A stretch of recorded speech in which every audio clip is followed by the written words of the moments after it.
Greetings, it's a non-2 world, transmitting from the confines of my parents' basement to you. Sorry for not posting for a little bit, but YouTube and me are having a bit of a problem, so if you could just hit that like button, kind of nudge the algorithm, I'd appreciate it. And if you're not subscribed to the channel, go ahead and please hit that subscribe button.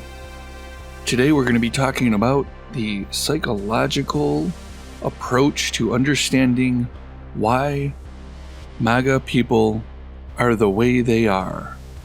And I'm just going to come out and say it. It's basically a type of Stockholm syndrome. There's some form of abuse that these people have had in their past that stuck with them, but they see their abuser as their savior. And it's kind of reflected on Donald Trump. He is their savior. He is an abuser, and we'll get into that right now. Many people who identify as MAGA supporters exhibit behaviors that can be understood through the lens of Stockholm syndrome and abuse dynamics. For those not familiar with Stockholm syndrome, it's a psychological phenomenon where hostages or abuse victims develop a bond and affection for their captors or abusers. This counterintuitive attachment can be seen in various abusive situations, including within cults and politically charged movements such as MAGA. It is obvious that there is a significant number of individuals within the MAGA movement that have likely experienced various forms of abuse during their childhood, whether it be sexual, physical abuse, or psychological abuse. This early exposure to abuse can lead to a complex interplay of psychological mechanisms that drive them to perpetuate similar behaviors. This is often rooted in a need for control and power. By emulating the abusive behaviors they've endured, they attempt to assert dominance in their own lives. So there's a unique interplay of the abused and the abuser. There's a relationship here. There's a forgiveness. There's the embracement of perpetuating the abuse that they have incurred. The internalization of abusive dynamics is deeply tied to the way they were raised. Many were bullied or mistreated by parents or family members, perhaps even people in school, teachers, or fellow students, and that led them to accept such treatment as a normative part of life. This acceptance can transform into a twisted form of loyalty or admiration for abusers, a hallmark of Stockholm syndrome.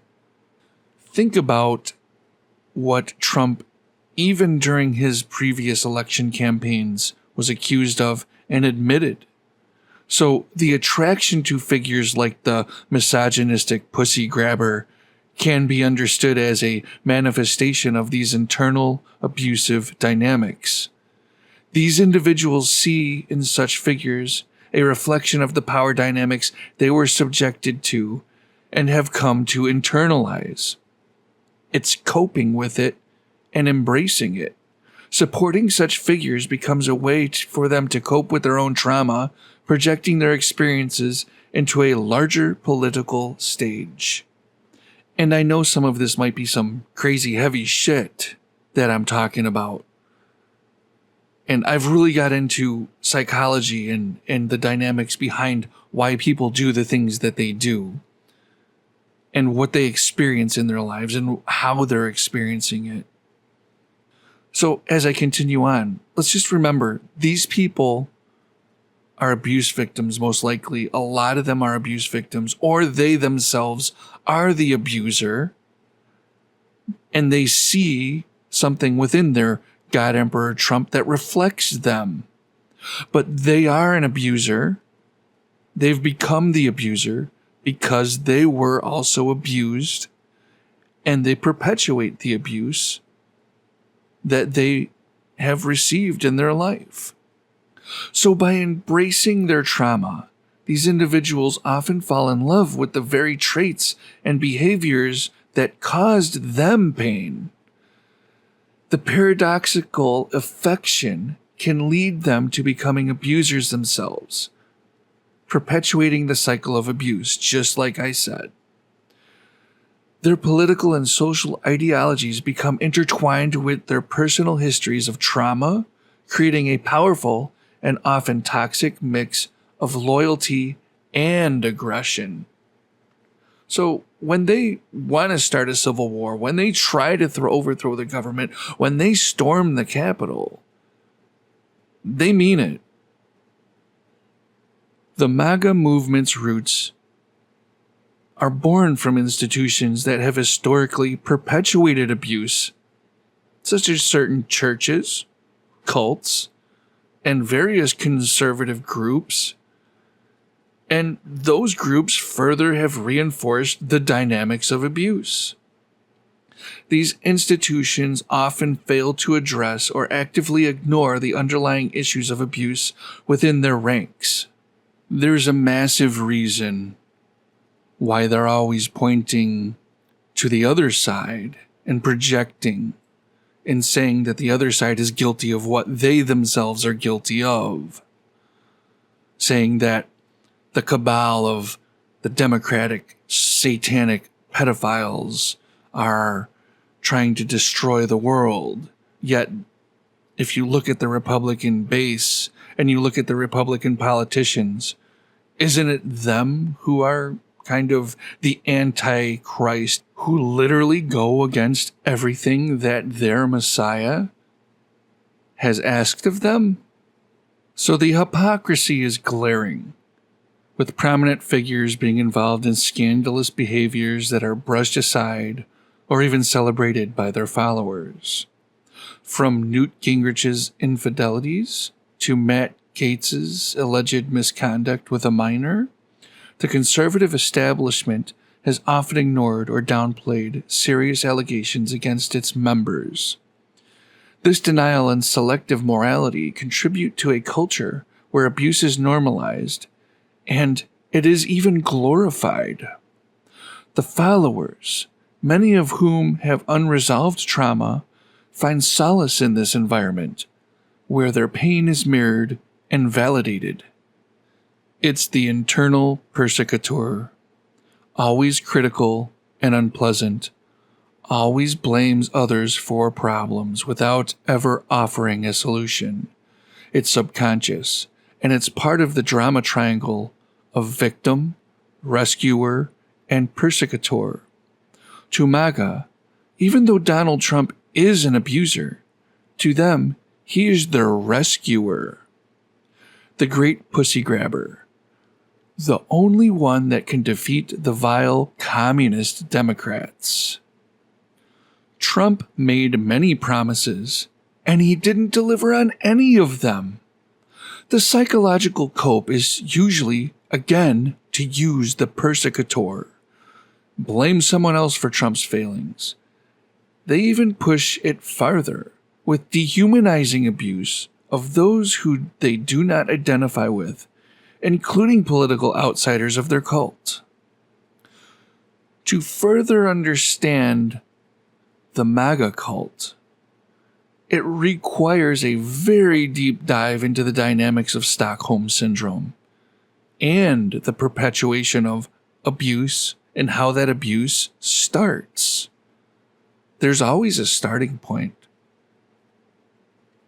The cycle of power, the cycle of trauma, the control, it all plays a significant role in shaping the behaviors and beliefs of many within that group. Donald Trump's group, his supporters, including Trump himself. By recognizing the patterns, we can better comprehend the complex motivations behind these people's actions and why the allure of figures who embody their internalized narratives of power and abuse thrive within their select cultish community. How do you deal with people like this? I think that question is on so many people's minds because we're trying to be the better humans here, aren't we? We're trying to be the ones who are usually reaching out, trying to extend an olive branch, saying, what's wrong? What can we do? Let's unite as a country. But all we get back is what? Grief. You're a snowflake. They call you names. They even insinuate violence. It's a constant attack from them, from everything. They're literally crying about every single thing that they can. And with Biden stepping down and Harris stepping up, they're in disarray right now. Their leader, he kind of looks a little weak to them. And they're confused. They're very confused about how they're going to win this game, because this really is just a game to them of how much power they can push on other people. So the way I deal with these people is, to me, it's a reflection of karmic yin versus yang. They come at me with their negativity, and I'll try to flip-flop it. I'll try to turn it right back on them. You know, it's always starting with insults. Constantly. An attack. They're always on the attack. There's no way to diffuse the attack. You either don't argue with them, turn around and walk away, or you use their own words against them. You call them out for exactly the hypocrisy of what they're talking about, what the subject is, why they're so angry at you. Why is it so personal to them? And again, the reason it's so personal is the internal persecutor, critical and unpleasant. It has to blame others. Trump can't be at fault. It's always someone else. They always have to turn the table. They can't be at fault for anything. They are the perfect person. They are the hero. They want to be the hero because they want to reflect Trump, because they think Trump is the hero. But Trump is the great abuser, and they want to reflect that also. Do you see how twisted this is? Do you see now who you are dealing with? Lies are okay to them. They will lie to you. They will make things up. You will hear some of the craziest shit come out of their mouths. And it will not matter, because in their minds, it's already justified, and they are right, and you are wrong.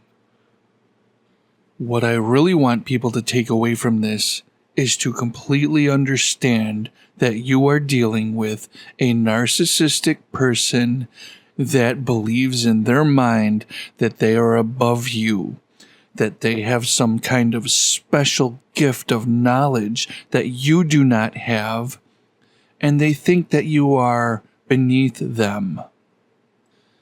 The person that is in this cult that you are dealing with already thinks that they have won any argument that you can make, that they already have the answers to your questions, and they don't really respect anything that you're going to say.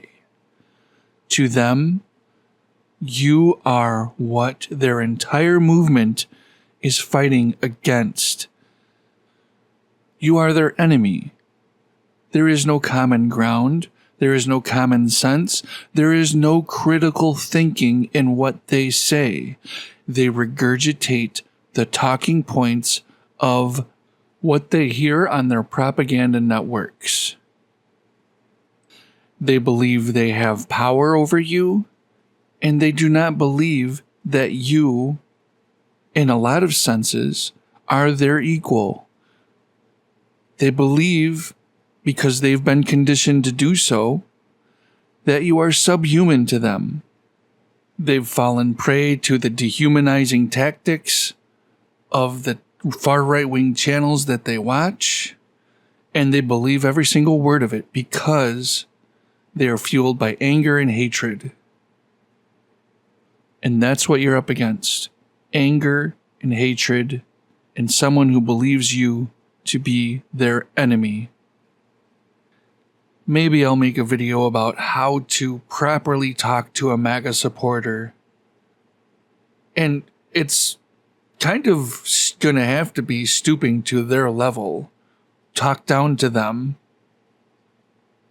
Because if they don't think you're an equal, there's no reason why you should believe that they are your equal.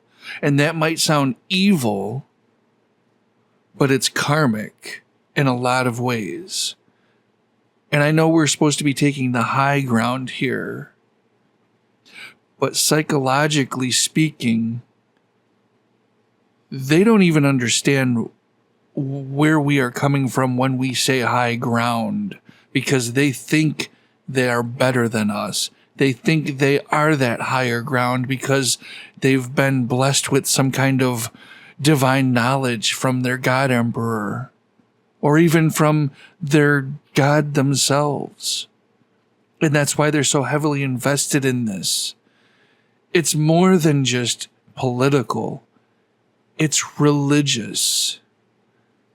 Trump is now their religion. But anyways, I will probably make some more videos in the near future, hopefully, if I have the time. It's kind of hard to do. But love you guys, and I hope this video helped you in some way. Peace. Bye.